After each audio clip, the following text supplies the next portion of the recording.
My friends, welcome back to the channel Ashish sir. ये वीडियो बनाने का कोई इंटेंशन नहीं था। ये वीडियो आप लोगों की प्रॉब्लम्स की वजह से बनी है और ये प्रॉब्लम्स मैं देख नहीं सकता। मैंने तो कह दिया ना कि आपको तो क्वेश्चन बैंक मिलना चाहिए। मैंने बार बार कहा है कि question bank will be the ultimate support to MCQ pattern. लेकिन यहाँ पर कुछ कॉलेजेस अपनी जिम्मेदारी से भागने की कोशिश कर रहे हैं या कुछ कॉलेजेस अपनी जिम्मेदारी से पल्ला झाड़ने की कोशिश कर रहे हैं।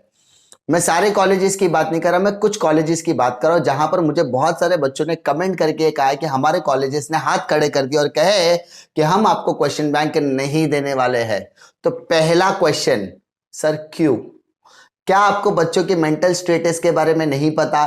क्या आपको नहीं पता कि लास्ट मोमेंट पे एमसीक्यू पैटर्न सडनली चेंज किया गया? बच्चा अब तक सब्जेक्टिव तरीके से एग्जामिनेशन देता था, अब उसको ऑब्जेक्टिव तरीके से एग्जामिनेशन दे, तो क्या आपको सपोर्ट नहीं करना चाहिए? तीसरा, क्या आपके नजर में वाइस चांसलर यानी किसी यूनिवर्सिटी के वाइस चांसलर, आपके रिस्पेक्टिव यूनिवर्सिटी के वाइस चांसलर का स्टेटमेंट है कि क्वेश्चन बैंक रिलीज करना चाहिए?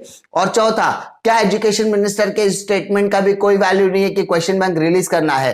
पांचवा, आपका वर्कलोड तो कम हो गया, आपको क्लस्टर कॉलेजेस बना दिया गया, आपका ग्रुप ऑफ कॉलेजेस है, तो यहां पे अगर 10 कॉलेजेस का एक ग्रुप बना दिया गया है तो सारी चीजें डिवीजन ऑफ वर्क, मैनेजमेंट का एक बेसिक प्रिंसिपल होता है, you have to divide your work to get specialization. अगर आपको अपना काम डिवाइड कर दीजिए ना, 10 कॉलेजेस से 8 को प्लानिंग में लगाइए, बाकी 2 को क्वेश्चन बैंक में लगाइए और वो 2 क्वेश्चन बैंक प्रिपेयर करेंगे। कम से कम आप बच्चों को ये तो कह सकते हैं ना कि हम लोग आपको क्वेश्चन बैंक नहीं दे सकते, लेकिन हम आपको रेफरेंस बुक बताते हैं, उस रेफरेंस बुक के पीछे क्वेश्चन बैंक है, आप वो प्रिपेयर कीजिए, उसी में से क्वेश्चन आएगा, या वही उतना प्रिपेयर करेंगे तो भी आप एमसीक्यू में पास हो जाएंगे। एटलीस्ट ये एश्योरिटी तो दे सकते हैं। आप डायरेक्टली बच्चों को डिनाई करके बच्चों के जख्म पर मरहम क्यों लगाने की कोशिश कर रहे हैं? ये तो मरहम लगाने से आता तो नमक छिड़कना हो गया।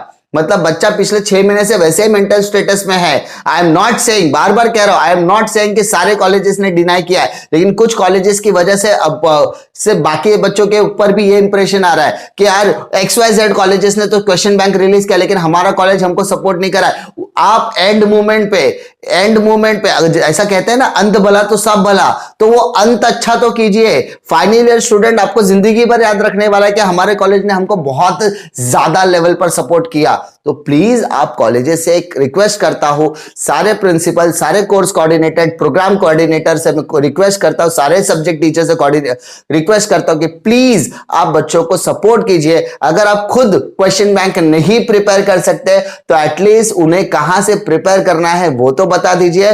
और जिन बच्चों के पास क्वेश्चन बैंक नहीं है, जिन बच्चों के पास स्टडी मटेरियल नहीं है, एटलीस्ट आप वो रेफरेंस बुक के स्कैन पेजेस को तो शेयर कर दीजिए। इट्स माय हम्बल रिक्वेस्ट कि बच्चों को आपके मॉरल सपोर्ट की और आपके स्टडी सपोर्ट की सख्त जरूरत है। It's my humble request from a teacher community. Teachers की तरफ से मैं आपसे गुजारिश करता हूं कि प्लीज प्लीज प्लीज इस पैंडेमिक के सिचुएशन में कोई साथ दे या ना दे, स्टूडेंट का साथ हम टीचर्स को देना पड़ेगा। It's my humble request to every colleges and principal teachers, please sir बच्चों को सपोर्ट कीजिए।